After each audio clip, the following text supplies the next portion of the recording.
guys, Jeannine here with another Scream related video for you. I'm doing a bunch of fun Scream content on the channel in celebration and excitement and anticipation for Scream 6. Plus, I just wanted an excuse to talk about this franchise. So I am getting into my review of Scream 2.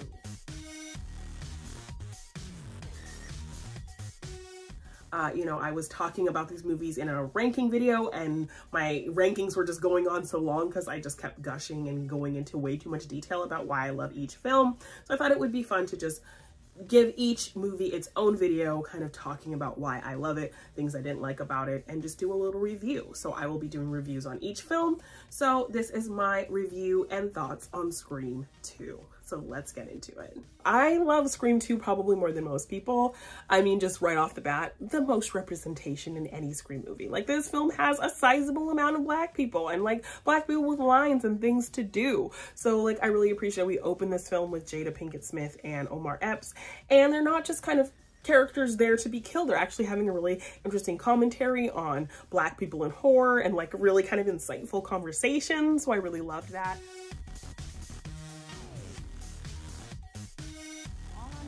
The horror genre is historical for excluding the African-American element. Tonight we're gonna have an all-black movie, all-black cast, all-black wardrobe, black eyes, everything, black eyed pea. And it's white. Thanks. Also loved the setup of their kills. The fact that like she gets killed in this theater surrounded by people in such a public setting during the hectic chaos of a stab movie. Like, a wild, hectic theater experience. Like, anybody like who is a fan of anything would love to be in that theater at that time. Imagine somebody getting killed in that mishmash and nobody noticing. Like, that is terrifying.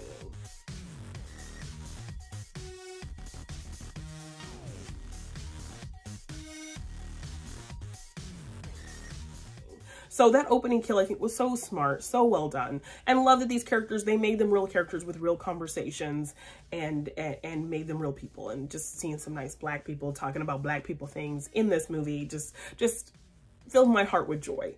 Then we get Joel, a great character who was the one character in the Scream movie who was like, people are getting killed, I'm getting my ass out of here, and he bounces. So I love the smartness of Joel, the character. And he has some of the funniest lines in the movie.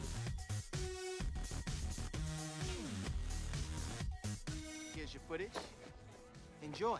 See ya. Wouldn't want to be. So love that character Joel. Hallie as the roommate and best friend. She was very sassy and smart and had some funny lines like, to this day, I quote, fine, fucked up, insecure, neurotic, and emotional. So I love Hallie. Like, I think they were going to make her one of the killers. I really wanted her to survive. So, you know, I didn't like the logistics of the killer being in the car and then all of a sudden behind her. Like, that felt like it didn't make any sense.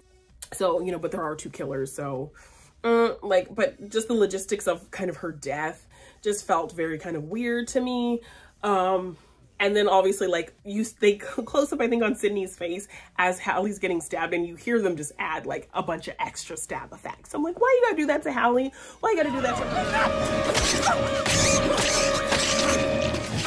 and Elise Neal, I think, you know, she has really funny talks about like, why'd they kill me off? You know, she's kind of was bummed that they killed her off. But I do love Hallie. She's a great supportive character. You know, she has her own kind of motivations, but she's a good friend and really funny and smart, and I loved her. So.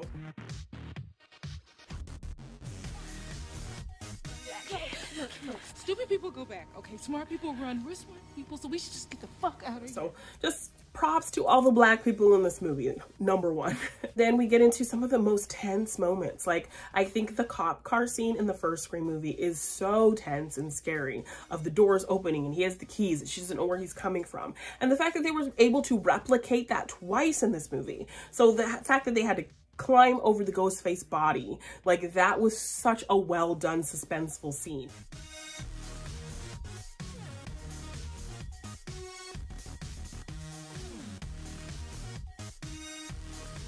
After a really gruesome crash too. So we, you know, have this pipe through this guy's head, so we're getting some good gore.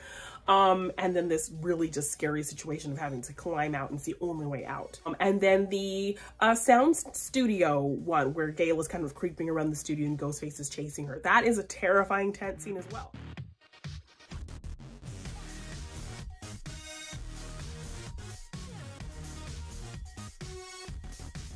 So this movie able to execute really good kind of chase scenes and tense moments. I love that movie for this. The boldness of taking the initiative to kill one of our major characters in Randy. Randy's death to this day still breaks my heart. I love him to pieces, and the fact that, like, you know, not only was he long suffering, like, in love with Sydney, the fact that he's killed, and I wish there was more kind of like sadness from Sydney about that, you know, but I guess she has a lot going on. But I wanted to get more kind of, oh, poor Randy kind of thing, because that really broke my heart.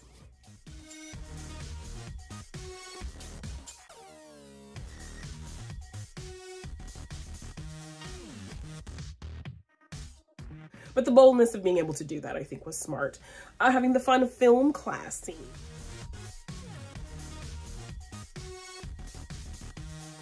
Like, another random theory I have, which if you want, check out my Scream 6 theories, is Joshua Jackson. He's the killer, and he comes back because he's so mad that Randy made him look stupid in film class when he was right all along. Joshua Jackson got the aliens quote correct. Randy was wrong and made him look stupid in the class. So, you know, justice for Joshua Jackson's film student character, because he got the line right.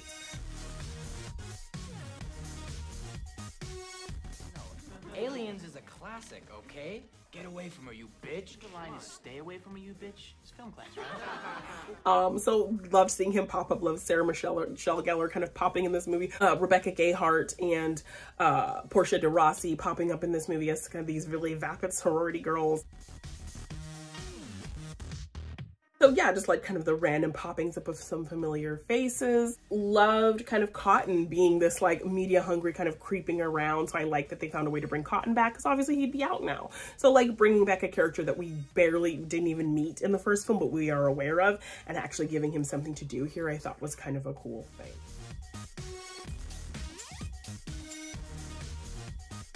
Derek, I think a lot of people hate that lunchroom scene, but I absolutely love it for the fact that after everything Sydney's been through, how often do we get to see Sydney smile? How often do we get to see this girl express true joy? Yes, it was ridiculous. Yes, it was a bit cringy. I think Mickey's dancing is what makes it pretty cringy, but the smile on Sydney's face, her getting a moment of levity, a moment to breathe, a moment of feeling loved, a moment to be happy. That's what I love about that scene. That's what I love about that moment. So people hate it, but I love it for the fact that we get to see our girl be happy. Even for a short time, Derek really cared about her, to the point where in Scream 3, she's still wearing his necklace that he gave her. He said this necklace will protect you, and we see her in Scream 3 wearing the necklace to protect herself, and she still thinks of him fondly and all of that. So I thought that scene was beautiful. I loved getting to see her in a relationship with a good guy and, you know, met his fate, but the fact that kind of she still remembered him going into the next movie, I thought was a really kind of sweet thing. And I love that scene for the fact that we just get to see Sydney happy even for a short time, and just a moment to breathe for her, because she definitely deserves that.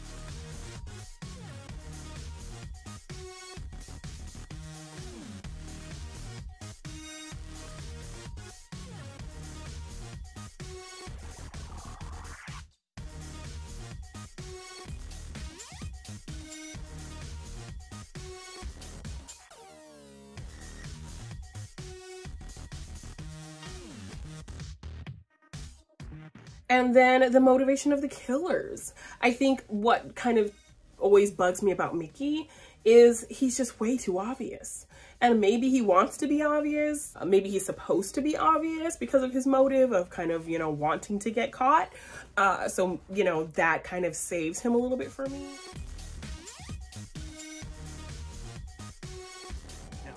Billy was a sick fuck who tried to get away with it. Mickey is a sick fuck who wants to get caught. Yeah. But, you know, I think Mrs. Loomis, she's amazing. Laurie Metcalf kills it.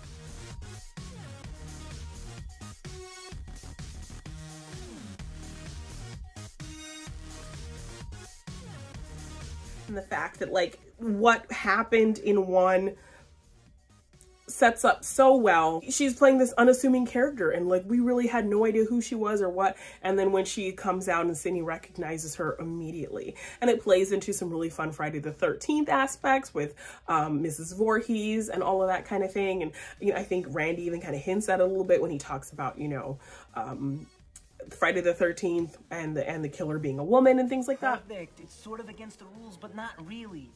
Mrs. Voorhees was a terrific serial killer. So I think what led into the reveal of Mrs. Loomis, I think, was perfectly well done. Loved her as a killer, loved her motivation. You blame your mother. She's the one who stole my husband and broke up my family. And then you took my son. Her, you know, using of Mickey, her whole plan was pretty brilliant. Loved her just hiding in plain sight, and such a great killer. And I think the motivation of them together and how she was kind of using Mickey, I think works really well. Everything's traceable back to Mickey, including the cop gun he used to kill everybody. Sure. And just kind of how Mickey was manipulating things all kind of throughout the movie. So yes, he's very obvious, which I didn't like, but if you kind of know what the character's motive is, it makes sense why he was so obvious. And yeah, I love the kind of dynamic between Dewey and Gail. Like obviously, like they were very much lovey-dovey kind of in the first one, and then we see how cold she is and how important her story is kind of by the end. She doesn't really go with him in the ambulance. She just kind of goes straight into doing her news report. So then it plays into her book and her kind of describing him as kind of doofy and all of these things. And so that would make some contention between them, but there's still chemistry, they're still flirting. And obviously it's kind of life imitating art, because art imitating life, because were definitely falling in love at these times. So their chemistry was so good in these movies, particularly in this one where they were kind of like trying to fight it. She's trying to like plead with him to forgive her. And he's just like very cold to her. So like a very serious, but you can't take Dewey seriously. So that whole kind of dynamic between the two of them in Scream 2 is so stinking cute, and I love it.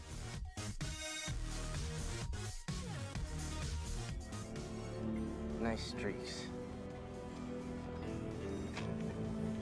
Wow. We did get to see a lot of Dewey and Gail interacting in the first film, but it was very much her just trying to get answers out of him, just trying to get information out of him, but getting to see them interact, but with this different dynamic kind of laid over it, I think was a lot of fun. I also kind of love getting to see characters interact that didn't really get to interact in the first Scream movie. So getting to see those scenes with Randy and Dewey kind of having this conversation and breaking down who they think the killer could be, I think was really fun, because we didn't really get to see them have scenes together or really talk or interact. So I think that's really fun.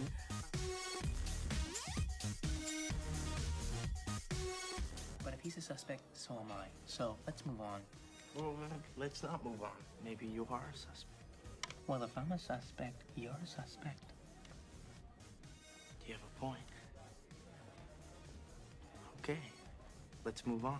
Also just getting to see Randy and Sydney kind of interact, because, you know, we saw this kind of underlying crush he had on her, but we didn't really get to see them, you know, as friends in a friend group type aspect. So getting to see that I liked. And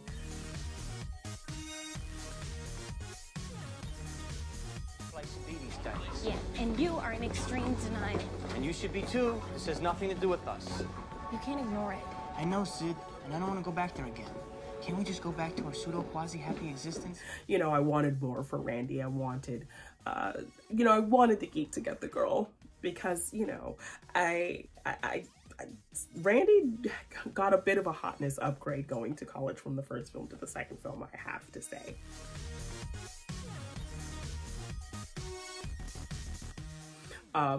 So I definitely, think Randy could have gotten the girl, but I'm sad that he didn't. Personality. How would you make it different? I'd let the geek get the girl. But I liked getting to actually finally see him and Sydney interact, because, you know, he had this crush on her and then we didn't really get to see them do much together. So getting to see them interact in this movie, I really liked.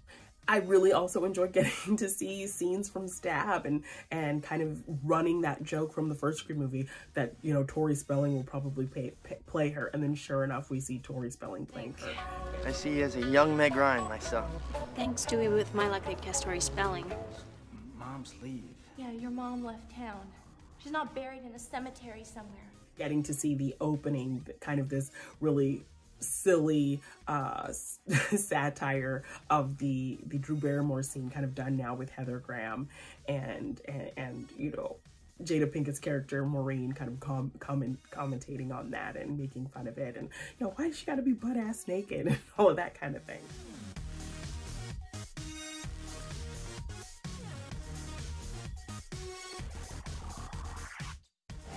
What does that have to do with the plot of the story, her being butt-ass naked? So I liked actually getting to see stab be a thing and actually happen, and them actually doing those scenes. So yeah, it was really fun getting to see little clip that they actually took the time to like make a movie within a movie type thing, and that was really fun. And in Scream 5 we actually do get to see that cast list, so I did make a TikTok kind of breaking down who would have played who, and like based off of this cast, like I would love to see that stab movie happen. So maybe I will do a little video kind of talking about who was cast, who plays who in the stab movies based off of the little kind of IMDb list that they made in Scream 5. Or I'll go over it in my Scream 5 review, so you can look for it there. Or even my Scream 5 Easter eggs video might be there. So many Scream things I have planned. I haven't done some of them yet. Some of them I have done, just haven't posted yet. So at the point of when this video was made, I do want to kind of incorporate that stab cast list somewhere in one of those videos because it's really funny. But yes, getting to see parts of Stab I think was a really fun thing that just added to the meta layers of what these movies like to do.